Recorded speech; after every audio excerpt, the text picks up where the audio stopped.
দর্শক, বিএনপির চেয়ারম্যান তারেক রহমানের নির্বাচনী প্রচারের খবর সংগ্রহে রয়েছেন চিফ রিপোর্টার জাহাঙ্গীর আকন্দ। সরাসরি যাচ্ছি সেখানে। জাহাঙ্গীর, তারেক রহমানের নির্বাচনী জনসভার সর্বশেষ কি তথ্য আছে আপনার কাছে, আমাদেরকে জানান।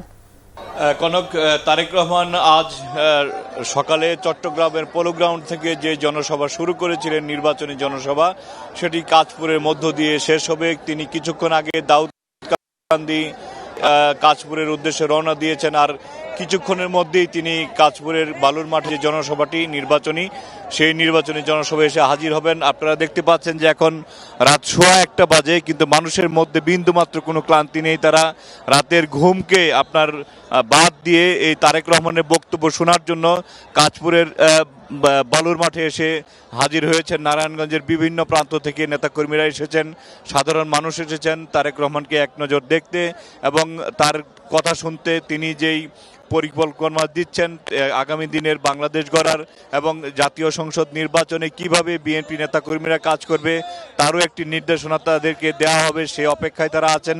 এবং সেই রাত প্রায় মাঝরাত এখন তারা তারেক রহমানের জন্য অপেক্ষা করছেন তিনি কি বক্তব্য রাখেন। আপনারা দেখতে পাচ্ছি যে রং বেরঙের ব্যানার ফেস্টুন নিয়ে নেতাকর্মীরা সেই দুপুর থেকে তারা এখানে এসে সমবেত হয়েছেন এবং প্রার্থী আছেন, ধানের শীষের প্রার্থী এবার যারা মনোনীত হয়েছেন তারা আছেন। তারেক রহমান তাদের হাতে ধানের শীষ তুলে দিবেন এবং নারায়ণগঞ্জের মানুষের কাছে তাদেরকে পরিচয় করে দিবেন এবং আগামী দিনে যাতে ধানের শীষের জনগণ ভোট দেন সেজন্য তিনি আহ্বান জানাবেন, নেতাকর্মীদের প্রয়োজনীয় দিক নির্দেশনা দিবেন এবং আগামী দিনে সেজন্য তিনি আহ্বান জানাবেন, নেতাকর্মীদের প্রয়োজনীয় দিক নির্দেশনা দিবেন এবং আগামী দিনে যে তিনি বাংলাদেশ গড়তে চান, যার জন্য তিনি সাধারণ মানুষের মতামত নিচ্ছেন, ছাত্র জনতার মতামত নিচ্ছেন, তরুণদের মতামত নিচ্ছেন।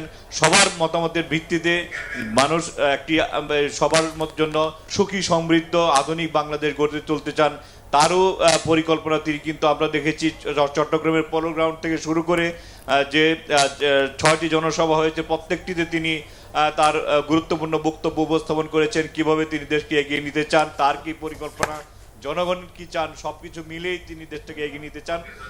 তো আমরা এখানে অপেক্ষা করছি, নেতাকর্মীরা অপেক্ষা করছে। তারেক রহমান আজকের চট্টগ্রাম থেকে নিজের নির্বাচনী জনসভা শুরু করেছিলেন, কাঁচপুরের সেই নির্বাচনী জনসভার মধ্য দিয়ে তার আজকের কর্মসূচি শেষ হবে। তো এখন সবাই নেতাকর্মী অপেক্ষা করছে তারেক রহমানের জন্য।